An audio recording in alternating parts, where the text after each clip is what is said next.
नमस्कार दोस्तों, welcome back. आप देख रहे कॉफी विद सुमित जैन। और आज मुद्दा है एक और सनसनीखेज खबर यूएसए से कि कमाला हैरिस जो है उसको हटाया जा रहा है और हिलरी क्लिंटन को लेकर आ रहे हैं ट्रंप के साथ मुकाबला करने के लिए, क्योंकि उन्हें ये तो समझ आ गया कि बाइडेन जो है वो तो नहीं खड़ा हो सकता, कमला हैरिस भी खड़ी नहीं हो सकती।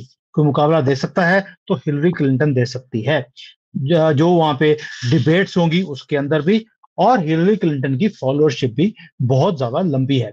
और लिब्रांडो तो ऐसे प्यार करते हैं जैसे कि राहुल गांधी को प्यार करते हैं। ये पूरा मुद्दे के ऊपर विद प्रूफ बात करेंगे कि क्यों बोल रहे हैं ये सारा कुछ, क्योंकि सेंसेशंस क्रिएट करने की हमें आदत नहीं है, आपको भी मालूम है। संजीव जी, सबसे पहले जय Shri Ram and thank you for joining. जय श्री राम सुमित जी। संजीव जी, लोग मुझे पूछते हैं कि यार संजीव जी हर एक वीडियो में आते हैं, चक्कर क्या है? चक्कर ये है कि जो डेप्थ है संजीव जी की, दोस्तों, मुझे मजा आता है बात करके। जिनके पास डेप्थ हो तभी हम आते भी हैं, और आगे आगे जाकर हम लोग इवन जो बिजनेस की जो वीडियोस हैं वो बनानी शुरू कर दी हैं। हमने एक दो वीडियोस डाली भी हैं। आपकी जो भी बिजनेस की प्रॉब्लम होंगी, we will talk in details from now on business related matters, ताकि आपको कभी भी दिक्कत नहीं आए। कौन सी अपॉर्चुनिटीज आप एनकैश कर सकते हैं, कैसे आप बिजनेस को ग्रो कर सकते हैं, हम इनके ऊपर इन डेप्थ वीडियोस बनाने वाले हैं और आपको जल्दी से दिखनी शुरू हो जाएंगी। कुछ चीजें हम सिर्फ जो हमारे मेंबर्स हैं उनके लिए ही रिलीज करेंगे, सो दैट जो क्वालिटी है वो क्वालिटी लोगों तक ही पहुंचे। सभी को उन चीजों की जरूरत नहीं होती है। तो संजीव जी, सबसे पहले जो ये बाइडेन का चक्कर था, जो सारी कॉन्स्पिरेसी है कि भैया वो तो मर गया है, और हमने कल वीडियो भी बनाया कि हो सकता है कि बाइडेन मर गया हो और उसके आने से उनकी बाहर निकले नहीं है, फर्जी साइन किए हैं, या तो मर गया है या उसे मार दिया गया है या लात मारकर बाहर निकाल दिया, और कमला हैरिस को सामने ले आए। आपको लगता है कि कमला हैरिस मुकाबला कर सकती है ट्रंप का, और अपने दम के ऊपर वो जीत सकती है? सुमित जी देखिए, जब व्हाइट हाउस से ये अनाउंस करा गया था कि जो बाइडेन अब इलेक्शन प्रेसिडेंशियल रेस में नहीं रहेंगे उनकी तबीयत की वजह से, और वो अब तक को पीछे हटा रहे हैं, तो कमला हैरिस का नाम वहां पे अनाउंस करा गया था कि ये जो बाइडेन की जगह पे अब कमला हैरिस एक प्रेसिडेंशियल कैंडिडेट बन के रहेंगी उनकी जगह पे, और वो प्रेसिडेंट की रेस में अपने आगे आगे बढ़ेंगी। मगर कहीं ना कहीं पे देखिए, जो बैक चैनल लॉबीज होती है, जो जो पावर सेंटर्स होते हैं रिपब्लिकन पार्टी के अंदर भी, जो पावर सेंटर्स हैं, वो कहीं ना कहीं कमला हैरिस को नहीं चाहते कि वो प्रेसिडेंशियल रेस में आगे बढ़े। तो मगर अभी ठीक है, उन्होंने भी शायद मिलकर इनका नाम अनाउंस करा, बट अंदर ही अंदर वो नहीं चाहते कि ये वाकई में जाके प्रेसिडेंशियल रेस में खड़ा अपना नाम को खड़ा भी कर सके। तो वो कुछ ना कुछ अब अंदर ही अंदर एक कॉन्स्पिरेसी जो चल रही है, जो भी अब सामने धीरे धीरे उजागर हो गया आने वाले दिनों में, कि कमला हैरिस को भी कई सारे चैलेंजेस फेस करने पड़ेंगे उसके लिए। ये रहा यहाँ से लेके अपने आप को प्रेसिडेंशियल कैंडिडेट की तरफ प्रोजेक्ट करना है उसका उनके लिए आसान नहीं रहेगा, नंबर एक। नंबर दो, कहीं ना कहीं पे आने वाले दिनों में कमला हैरिस को ऊपर भी किसी न किसी किस्म के करप्शन चार्जेस सामने लगाए जाएंगे या उजागर करे जाएंगे इनके बारे में, कि ये इस टाइप की कुछ करप्शन चीजों में इन्वॉल्व रही है अमेरिकन इकोनॉमी के अंदर में। नंबर तीन, शायद वो चार्जेस लगाने के बाद में ऐसा प्रोजेक्ट करा जाएगा कि शायद कमला हैरिस की भी तबीयत जो है वो भी ठीक नहीं चल रही है, और वो अपने आप को प्रेसिडेंशियल रेस से विड्रॉ कर रही है। तो मजबूरी में आके आप देखेंगे कि कमला हैरिस या तो बैकफुट पे आ जाएंगी, या जो प्रेसिडेंशियल की डिबेट्स होंगी उसमें ढंग से परफॉर्म नहीं करेंगी, जिसकी वजह से वो उनकी पॉपुलैरिटी चार्ट में वो कम हो जाएंगी, या वो अपने आप को खुद ही प्रेसिडेंशियल रेस से विड्रॉ कर लेंगी। और जो भी बैक चैनल्स में जो रिपब्लिकन पार्टी के जो टॉप लीडर्स इस वक्त बैठे हैं, चाहे वो क्लिंटन हो या बराक ओबामा हो, वो कहीं ना कहीं वो अपना अपना अपना जो पसंदीदा जो कैंडिडेट है उसको सामने लाने में वो कामयाब हो जाएंगे। तो देखिए, जो आपने बोला कि इसके ऊपर करप्शन के चार्जेस लगेंगे, कमला हैरिस की जो हिस्ट्री है वो भी सोनिया गांधी की जैसी ही है। जो प्रोफेशन सोनिया गांधी यूके में करती थी, कमला हैरिस भी ऐसी ही हरकतों के कारण इस लेवल तक पहुंची है, वरना उसका कोई भी चांस नहीं था उसका इस लेवल तक पहुंचने के लिए। अब उसके डिटेल में जाने की जरूरत नहीं है, मेरे पास बहुत फोटोज हैं जहां पे हम प्रूव कर सकते हैं कि इसका पुराना प्रोफेशन क्या था, या वहां पर कैसे कैसे ये चाटुकारों वाले काम करती थी यहां तक पहुंचने के लिए। लेकिन जो वीडियो यूएसए से हमारे पास आया कि हिलरी क्लिंटन आने वाली है, पहले आप वो वीडियो देखते हैं 10-15 सेकंड की, फिर बात। All right, folks, it's Saturday night, and we saw the Hill, all the news reporting Hillary set to replace Joe Biden. I called Roger Stone, I called other sources. They said, yeah, That's the war. They're really going to try to replace Joe Biden in Chicago with Hillary Clinton, with all of her criminal activity, all of her background, all of this. So they are literally involved in a Democrat civil war, a power struggle over what puppet gets control. Biden had a closed election. He had a closed primary. That was all rigged. He stole the election 4 years ago. सब बड़ा clear है कि इतने corrupt lady Hillary Clinton, Russia से पैसे लिए, Ukraine से उसने ये डोजियर बनाए, जो पहले भी उन्होंने काम किया था डोनाल्ड ट्रंप के खिलाफ। अब ये उसी को लेके आ रहे हैं, तभी उसका नाम क्रुकेड हिलरी बोला जाता है, क्योंकि सारे क्रुकेड काम करने के लिए वो मशहूर हैं। हिस्ट्री ही बहुत लंबी है, वो भी उसके हस्बैंड की भी। अब वे उसको लेकर आ रहे हैं ट्रंप के साथ मुकाबला करने के लिए। ये सबसे पहले हम लोग इन्फॉर्म कर रहे हैं, किसी मीडिया में इसके बारे में बात नहीं आ रही है, अंदर की बात हो रही है। डेमोक्रेटिक पार्टी के अंदर एक सिविल वॉर चल रहा है कि किसको सामने लेकर आया जाए, और हिलरी क्लिंटन का नाम सबसे आगे। आपको लगता है अगर हिलरी क्लिंटन आती है, she will be a better candidate than Kamala Harris, और शी विल बी वर्स? नहीं, हिलरी क्लिंटन कमला हैरिस से तो better candidate at any day है, और वो ऑलरेडी पहले भी डोनाल्ड ट्रंप को टक्कर दे चुकी है, और शायद उसी चीज को फिर से सामने लाना चाहते हैं लोगों के बीच में, ताकि लोग जो अभी इस वक्त टोटली डोनाल्ड ट्रंप की तरफ उनका रुझान आ रहा है, जो समझ आ रहा है कि वो लैंडस्लाइड विक्ट्री ले जाएंगे अगर किसी तरीके से, अगर हिलरी क्लिंटन अगर प्रेसिडेंशियल कैंडिडेट की रेस में आ जाती है, तो लैंडस्लाइड विक्ट्री इतनी आसान नहीं रहेगी डोनाल्ड ट्रंप पे बनस्पत। अगर कमला हैरिस उनके सामने रहेगी तो शायद लैंडस्लाइड विक्ट्री उनकी पक्की है। सर देखिए, एक चीज और भी है। आपको याद होगा लास्ट टाइम जब 2016 के इलेक्शन से हिलरी क्लिंटन खड़ी थी ट्रंप के खिलाफ, तब उसने सारा जो जिसको बोलते हैं हथकंडे होते हैं, वो सारे अपनाए। उसने जो प्राइमरीज में जो डिबेट्स होती हैं उसमें धांधली करी, CNN के साथ मिलकर सारे क्वेश्चंस पहले से पता थे, लेकिन डोनाल्ड ट्रंप ने फिर भी उसकी ऐसी तैसी फेर दी। उसके बाद इनकी कन्वेंशन होती हैं, वहां पे जो स्पीचेस होती हैं उसमें भी डोनाल्ड ट्रंप हावी रहे। और उसके बाद हिलरी क्लिंटन के पास FBI, CBI सारे थे वहां पर, CBI बोल दिया, FBI और CIA ये सारे उसके साथ थे, तो भी पूरे मीडिया उसके साथ थी, पूरे हॉलीवुड उसके साथ था, तो भी वो जीत नहीं पाई। बुरी धांधली करने की कोशिश करी, कुछ नहीं हुआ, ट्रंप जीत कर आ गए। इस बार तो उन्होंने बॉर्डर भी खोल दिए हैं डेमोक्रेट्स ने, कि जितने इलीगल ने आना है आ जाइए, लेकिन वोट हमें ही करना पड़ेगा आपको। आपको लगता है जो मिलियंस ऑफ ये नए वोटर्स जिनको फ्री में वहां पे सेटल किया जा रहा है वोट लेने के लिए, आपको नहीं लगता कि जो चांसेस है ट्रंप के वो उतने मुश्किल हो जाएंगे?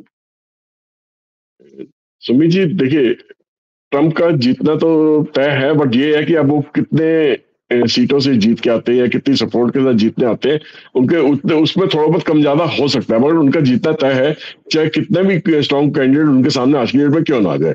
आज की डेट में आपने सही बताया कि जो मेक्सिको और USA के जो बॉर्डर्स हैं वो पूरी तरीके से खुल चुके हैं, और वहां पे जो इलीगल माइग्रेंट्स हैं उनको भर भर के वहां पे अंदर आने की इजाजत दी जा रही है। और एक न्यूज और भी सामने आई है, और ये पुख्ता न्यूज है कि वहां पे इन लोगों ने जो बाइडन है या बैरक ओबामा है या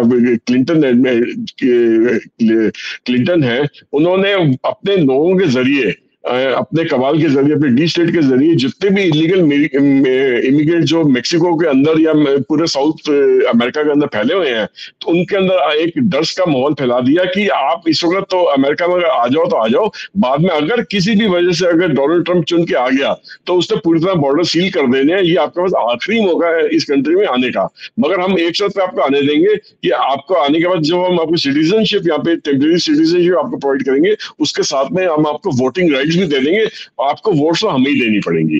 तो जितने भी माइग्रेंट्स हैं जो कि मतलब कि वहां पे घुसना चाहते हैं, वो परमानेंट सिटीजनशिप के लिए वो और अपने हक के लिए, अपनी जिंदगी को बेटर करने के लिए वो भर भर के बॉर्डर पे इकट्ठे हो रहे हैं, और वो ये कह रहे हैं कि भैया आप भी घुस जाते हैं, कि उनको पता कि पिछली बार भी जब डोनाल्ड ट्रंप चुन के आए थे, उन्होंने बॉर्डर पूरी तरह सील करने की कोशिश करी थी, इन लोगों पे, इलीगल माइग्रेंट्स पे एक रोक लगाने की कोशिश करी थी कि वो इतनी आसानी से वो इनकी कंट्री में ना घुस पाए। कुछ ऐसा ही होगा अगर डोनाल्ड ट्रंप फिर से चुन के आ जाते हैं, तो एक डर का माहौल भी इमिग्रेंट्स के अंदर बिठा दिया कि अगर अब ये आखिरी मौका है, अगर घुस सकते हो तो घुस लो। चाहे वो खुले तरीके से नहीं बोल रहे, अंदर ही अंदर ये बात वहां पे चारों तरफ फैल चुकी है। और यूएसए की जितनी भी स्टेट्स हैं जो कि मेक्सिको बॉर्डर के थ्रू लगती है, वहां पे आप सड़कों पे देखते हैं कि ये माइग्रेट जो है खुले तरीके से वहां पे सड़कों में चल रहे हैं, रात को कैंप लगा रहे हैं और वो आगे बढ़ते चले जा रहे हैं। और वो उनको जहाँ पे थोड़ा बहुत छोटी मोटी पैकेज जॉब्स मिल जाएगी वो ले लेंगे, छोटे बड़े काम करेंगे, और फिर उसके बाद वो अमेरिका की पॉपुलेशन के अंदर ऐसे घुल मिल जाएंगे कि जैसे वो माइग्रेंट है ही नहीं, यहीं के बिलोंग करते हैं। तो वो बेसिकली उनको इलेक्शन से पहले पहले कहीं ना कहीं उनको वोटिंग राइट्स भी अगर कुछ प्रोवाइड कर दी जाएगी, और वोट में हिस्सा अगर लेंगे तो वोटिंग पैटर्न, वोटिंग में हिस्सा लेंगे, इलेक्शन में वो हिस्सा लेंगे, तो वो जाहिर बात है वो मतलब रिपब्लिकन पार्टी को ही सपोर्ट करेंगे, ना कि डोनाल्ड ट्रंप की पार्टी को। तो मेरा ऐसा मानना है सुमित जी, हाँ जी, डेमोक्रेट्स को सपोर्ट करेंगे, ना कि रिपब्लिकन पार्टी को। तो मेरा मानना ऐसा है कि सुमित जी चाहे जितने भी माइग्रेंट्स को अंदर ले आए, जितनों को भी सिटीजनशिप दे, जितनों को भी वोटिंग राइट्स दे दें, मगर विधि का विधान ऐसा है कि उसको कोई रोक नहीं सकता सुमित जी। और मेरे हिसाब से तो डोनाल्ड ट्रंप का जीतना लिखा हुआ है विधि के विधान के अंदर, और वैसा ही होके रहेगा। चलिए, अब आपकी सारी प्रोडिक्शन सही हुई है तो ये भी होगी। लेकिन सर, ये जो सारा अमेरिका का जो पूरा सिस्टम है, पूरा कबाल है, ये डीप स्टेट लगा हुआ है, ट्रंप को ना लेकर हिलरी क्लिंटन को लेके आने की कोशिश की जा रही है। सर, ये क्या बताता है आपको? डोंट यू फील कि डेमोक्रेसी पूरे वर्ल्ड में डेड हो चुकी है? यूके के अंदर हमने हाल देख लिया, जहां पर ये मुसलमान बढ़ जाते हैं, अपनी ही सरकार को लेके आते हैं, उसके बाद आग लगा देते हैं। पेरिस के अंदर आग लगी हुई है। भारत में मोदी जी को हटाने की पूरी कोशिश करी गई, सारे हथकंडे अपनाए गए। डोंट यू फील समवेयर कि जो मिडिल ईस्ट की कंट्रीज हैं, जहां पर राजा वाला सिस्टम है, अभी भी प्रिंस है, किंग है, वो सिस्टम्स बेटर हैं बजाय कि इस डेमोक्रेसी के? ये टूटा फूटा सिस्टम है। कोई भी इतना काम मोदी जी ने किया देश के लिए, उसके बाद भी जीत नहीं पाए। ट्रंप ने अपने देश के लिए काम किया, वो वहां पर उसको हरा दिया गया। रिगिंग करी, रात को 2 बजे सारी वोटिंग्स बंद कर दी, जो वोटिंग कह दिया, काउंटिंग बंद कर दी, और सुबह डिक्लेयर कर दिया कि बाइडेन जीत गए हैं। कहीं ना कहीं नहीं लगता कि ये सिस्टम चेंज होना चाहिए, ट्रांसपेरेंसी आनी चाहिए, तो सही तरीके से काम होना चाहिए, जो डेमोक्रेसी में नहीं हो रहा? सुमित जी, ये तो डेमोक्रेसी अब एक सिर्फ नाम की आगे, फ्रीडम ऑफ स्पीच या freedom of democracy, freedom of लिबराडो स्टाइल ऑफ लिविंग, खूब पैसा कमाओ, खर्चो, फेंको, ये करो, अपना मतलब अपने आप को मतलब इस तरीके से दिखाओ कि भैया हम कुछ भी कर सकते हैं डेमोक्रेसी के नाम पर।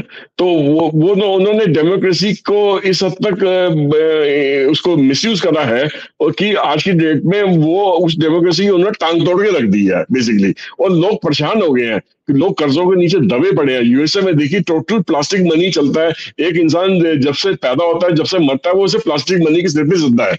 मतलब कि उसको वो जो उसके क्रेडिट कार्ड पे जीता है बेसिकली वो, मतलब उसको अपने घर के अंदर अगर सोफा चाहिए तो क्रेडिट कार्ड पा रहा है, मेडिकल इंश्योरेंस पॉलिसी चाहिए तो क्रेडिट कार्ड पा रही है, गाड़ी चाहिए, उसको घर का खाना तक जो खरीदना है, हर हफ्ते का जो राशन डालना है, वो भी क्रेडिट कार्ड पे लेके आता है। और जब जैसे सैलरी आती है, वो इस क्रेडिट कार्ड्स के नाम पे वो अपने चेक्स काटता रहता है, उनके ऑनलाइन ट्रांसफर करता रहता है। उसका समझो कि 90% पैसा तो इन्हीं चीजों में चला जाता है कि वो किस्तें ही भरता रह जाता है।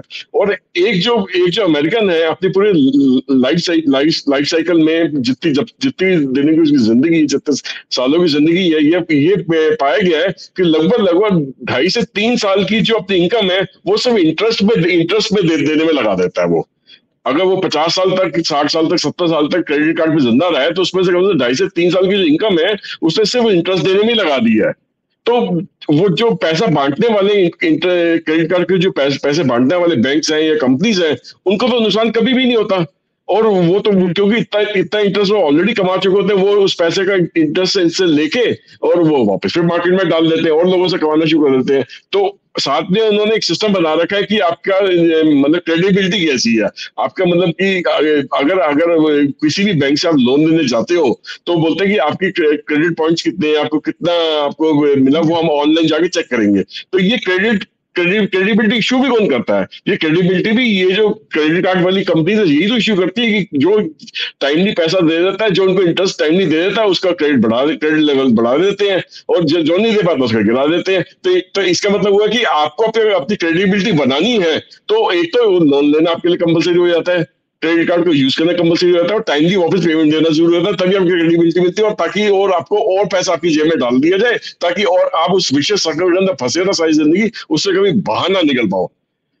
तो बेसिकली वो वाला कॉन्सेप्ट जो है सुमित जी, कि जितना आपकी इनकम है फैलाओ, वो वाला कॉन्सेप्ट यूएसए के अंदर नहीं चलता। यूएसए के अंदर बेसिकली इकोनॉमी को बूस्ट करने का तरीका ये है कि लोगों की जेब में पैसा डालो और उनसे ज्यादा खर्चा करवाओ। फिर टेलीविजन पे जो एड्स होते हैं, जो प्रमोशंस होती है, वो इस प्रकार से होती है कि आदमी उसको देख के बोलता है कि ये चीज तो मेरे पास भी होनी चाहिए, मेरे पड़ोसी के पास है तो मेरे पास क्यों नहीं है। बड़ी बड़ी गाड़ियां, बड़े बड़े घर, बड़े बड़े गैजेट्स, आपके पॉपुलर ब्रांड्स, वो सब जिंदगी की ऐशो आराम की, घूमना फिरना, शराब और सब चीजों को वो इस तरीके से प्रमोट करते हैं कि ये चीज आपकी जिंदगी में नहीं है तो आपकी जिंदगी बेकार है। तो कंज्यूमरलाइजेशन इतना ज्यादा हो गया, कमर्शियलाइजेशन इतना ज्यादा हो गया कि इंसान अपनी तनख्वाह में वो खर्चे पूरे नहीं कर सकता, तो इसलिए वहां के बैंक कहते हैं लो जी हमारे क्रेडिट कार्ड ले लो, हम आपको पैसा देते हैं, आप जाके खर्चा करो। मगर ये नहीं जानते कि एक बार ही पैसा लेना तो आसान है, उसको वापस लौटाना बड़ा मुश्किल है, क्योंकि एक लोन अभी उतरता नहीं है और वो दूसरी ख्वाहिश उनके दिमाग पे आ जाती है। मेडिकल एक्सपेंस इतना महंगा है कि खुदा ना खास्ता वहां पे कोई इंसान बीमार हो जाए तो उसका मेडिकल एक्सपेंस के भी खर्चा वो क्रेडिट कार्ड से पे करते हैं, इंश्योरेंस से पे करते हैं, फिर उसकी भी किस्तें भरते रह जाते हैं। कोई दुख सुख आ जाता है तो उसका खर्चा भी वो क्रेडिट कार्ड से करते हैं, फिर उसके भी किस्तें पे कर जाते हैं। तो इंसान पूरी जिंदगी इस प्रोसेस से बाहर निकल ही नहीं पाता, और एक मशीन की तरह वहां पे मजबूरी हुई थी मशीन की तरह दिन रात एक काम करने की। और इन क्रेडिट कार्ड बैंक जिस बैंकों से क्रेडिट कार्ड ले रखा है या जिस फाइनेंशियल इंस्टीट्यूशन से क्रेडिट कार्ड ले रखा है, उनकी किस्तें भरना ही उनका बेसिक मकसद रह जाता है पूरी लाइफ का। और इसी वजह से वहां पे लोगों में देखा गया कि बहुत ज्यादा मेंटल प्रॉब्लम्स है, साइकेट्रिस्ट क्यों पनप रहे हैं, इसलिए पनप रहे हैं कि वहां पे एंग्जाइटी लेवल्स बहुत ज्यादा है, स्ट्रेस लेवल्स बहुत ज्यादा है, और इसी वजह से वहां पे लोग सुसाइड के केसेस भी ज्यादा होते हैं। लोग बंदूक लेके कहीं भी चल जाते हैं, पागलपन में आगे एक दूसरे को शूट कर देते हैं, कहीं भी 10 मार दिए, कहीं 20 मार दिए, कहीं 50 मार दिए। तो इस तरीके वहां पे जो मेंटल सिकनेस है वो इस कंट्री में सबसे ज्यादा आज की डेट पे। नहीं वो तो ठीक है, लेकिन सर जो मुद्दा है वो ये है कि जैसे चाइना है पूरा इंटरफेयर करता है, भारत के इलेक्शन में भी किया, अभी अमेरिका के इलेक्शन में वो कर रहा है। उनको ये है कि किसी तरीके से ट्रंप वापस नहीं आए। चाइना अपनी जो कंट्री है उसको बचाने में इतना स्पेंड टाइम नहीं कर रहा जितना इसके कंसंट्रेशन है कि ट्रंप कहीं प्रधानमंत्री या वहां पे प्रेसिडेंट ना बन जाए। और कहीं अगर हिलरी क्लिंटन आ गई तो बल्ले बल्ले है चाइना की। तो आप सोच के देखिए कि अब डेमोक्रेसी का ये हाल हो गया है कि कोई भी कंट्री किसी और कंट्री के जाकर इलेक्शंस को रिग कर सकती है, वहां पर धांधली करवा सकती है, परसेप्शंस को चेंज कर सकती है। 10 साल का इतना काम किया हुआ मोदी जी ने, इतना दूर रह गए हारने से। तो अगर ऐसे ही डेमोक्रेसी चलेगी, मुझे लगता है कि जो ये कम्युनिज्म सिस्टम है, यहाँ पर कम्युनिस्ट का सिस्टम है, खुद ही डिसाइड किया कौन प्रेसिडेंट बनेगा और जो अनाउंस कर दिया अगले दिन से इंप्लीमेंट हो जाएगा।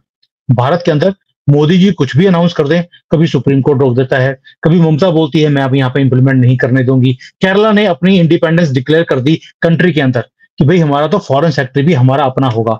सर इस तरह से अगर डेमोक्रेसी चलनी है तो भाड़ में जाए ऐसी डेमोक्रेसी। आपको नहीं लगता कि डेमोक्रेसी ये जो नाम की है भारत के अंदर भी पूरी दुनिया में, there has to be some change. इस तरह से जो कंट्रीज हैं वो नहीं चल सकती हैं। सुमित जी देखिए, आने वाले दिनों में आप देखेंगे कि ये जो डेमोक्रेसी पूरी दुनिया में जो सब कंट्रीज में है, इसको बढ़ाया गया कि अगर किसी कंट्री में डेमोक्रेसी नहीं है तो वहां पे किसी ह्यूमन राइट्स ठीक नहीं हो सकते, वहां पे तरक्की ढंग से नहीं हो सकती, वहां पे किसी भी तरीके का कोई इंसान ढंग से रह नहीं सकता। मगर रशिया और चाइना ने इनकी बात को गलत प्रूव करके दिखाया। मिडिल ईस्ट के जो इकोनॉमीज है उन्होंने इनकी बात को बारी बारी गलत प्रूव करके दिखाया कि ऐसा नहीं है कि सिर्फ जो वर्ल्ड की जो वेस्टर्न लॉबीज है, वेस्टर्न कंट्रीज है, वो जो डेमोक्रेसी प्रोसेस को वो फॉलो करते हैं, उसी तरीके से जिंदगी जी जाती है। जिंदगी जीने के कई और तरीके, जैसे मोदी गवर्नमेंट ने basically Sanatan way of life को आगे बढ़ावा देने की कोशिश करी, जिसमें योगा भी इन्वॉल्व है और सस्टेनेबिलिटी भी इन्वॉल्व है कि आपके अपने एनवायरमेंट के साथ मिलकर आप जियो और उतना ही कंज्यूम करो जितना आपकी जरूरत है। तो उसको भी प्रमोट करने की कोशिश करी है, एक अलग वे ऑफ लाइफ जीने की है। बट अल्टीमेटली आप देखेंगे कि आने वाले सालों में जैसे ही कॉन्फ्लिक्ट्स इसके बारे में बढ़ेंगे कि डेमोक्रेसी किस टाइप की होनी चाहिए या किस टाइप का लिविंग स्टाइल लोगों को होना चाहिए, तो उसके अंदर एक सबसे पहले तो रिलीजियस कॉन्फ्लिक्ट्स आपस में होंगे, क्योंकि रिलीजियस कॉन्फ्लिक्ट जब तक नहीं होंगे तब तक वो एक उस टाइप का सिस्टम उभर के नहीं आएगा कि जो सस्टेनेबिलिटी वाला है। कि एक रिलीजियस प्रोसेस कहता है कि खूब कंज्यूम करो, दूसरा कहता है कि तबाही करो। तो वो आपस में जब उनकी कॉन्फ्लिक्ट्स इतने हो जाए, जब नया सिस्टम पैदा होने के लिए पहले तो एक इनके कॉन्फ्लिक्ट्स में से जो जीत के आएगा और बाहर निकल के उभर के आएगा, उसके बाद से नया सिस्टम तैयार होगा। तो मेरा मानना है कि सुमित जी, अल्टीमेटली सस्टेनेबिलिटी का ही सिस्टम पूरी दुनिया के अंदर लागू होगा। थोड़ा समय जरूर लगेगा इसमें, शायद 5-7 साल 10 साल का अभी टाइम और है। जो सस्टेनेबिलिटी का सिस्टम जो कि सनातन धर्म दिखाता है, जो सनातन वे ऑफ लाइफ दिखाता है, वो ही लागू होगा अल्टीमेटली। वहीं से लोगों को अपने सब टाइप के सवालों के जवाब भी मिलने की उम्मीद है, और एक नया जिंदगी जीने का तरीका भी मिलने की उम्मीद है, जहाँ पे शांति से आराम से एक दूसरे से मिलजुल के रह सकते हैं। वहां पे जो अशांति प्रिय जितना भी गुट होंगे या कौम होगी या धर्म होंगे, उनकी कोई जगह नहीं हो। तब तक वो धर्म, वो जो गुट है, वो जो धर्म है, वो जो लोग हैं, तब तक खत्म, या तो खुद खत्म हो जाएंगे और वो चेंज कर जाएंगे उस रिलीजन से दूसरे रिलीजन में, या उनको एलिमिनेट कर दिया जा चुका होगा तब तक। चलिए, ये तो बड़ी अच्छी न्यूज है कि ये जो है अशांति वाली कौम जो है ये एलिमिनेट हो जाएगी, या बंदे से पुत्र बनने की कोशिश करेंगे। वैसे मुझे थोड़ी सी कम है मुझे, लेकिन ये एलिमिनेट हो जाएंगे, इसकी संभावना हो सकती है, क्योंकि पेस्ट कंट्रोल हमें भारतीयों को बड़ी अच्छी तरह से करना आता है। 1000 साल से हम इनका करते आ रहे हैं, तभी यहाँ पर कभी भी गजवे हिंद हमने नहीं करने दिया, पूरी दुनिया में कर दिया। अभी मुद्दा था अमेरिका का कि अमेरिका इज गॉन। अगर हिलरी क्लिंटन आती है, उसे जिताया जाता है रिगिंग कर धोखेबाजी से, कुछ भी करके, इलीगल इमिग्रेंट्स की थ्रू भी, तो it is going to be a disaster for the world. ये मेरा अपना मानना है, बाकी वक्त बताएगा कि कौन जीतेगा। आपने बोला है कि ट्रंप ही जीतेगा, आएगा तो ट्रंप ही, तो देखते हैं कि ट्रंप आता है कि कौन आता है। और डीप स्टेट इस बार जीतता है कि आपकी भविष्यवाणी, इसके ऊपर भी शर्त लगी कि आएगा तो ही ट्रंप ही। मैं भी कह रहा हूं कि आएगा तो ट्रंप ही। आप बोल रहे हैं थंपिंग मेजोरिटी से आएगा, मैं बोल रहा हूं ये सुप्रीम कोर्ट में जाकर ये केस जाएगा, लिब्रांडो सीट नहीं छोड़ेंगे, सुप्रीम कोर्ट में जाकर ट्रंप को जीतना पड़ेगा, उसके बिना वो वहां पे प्रेसिडेंट नहीं बन सकता। इसके ऊपर शर्त लगी सर, एक कप ऑफ कॉफी की। Thank you so much for joining today on the cup of coffee, and ऐसे ही एंजॉय करते रहें और आगे आगे प्रोडिक्शंस करते रहें। थैंक यू सर, जय हिंद, वंदे मातरम। जय हिंद सुमीत जी, Vande Mataram. Hi there. If you liked the video, please don't forget to smash the like button, subscribe to our channel, and activate the bell icon so that you receive all notifications whenever we upload a new video. Thanks for watching.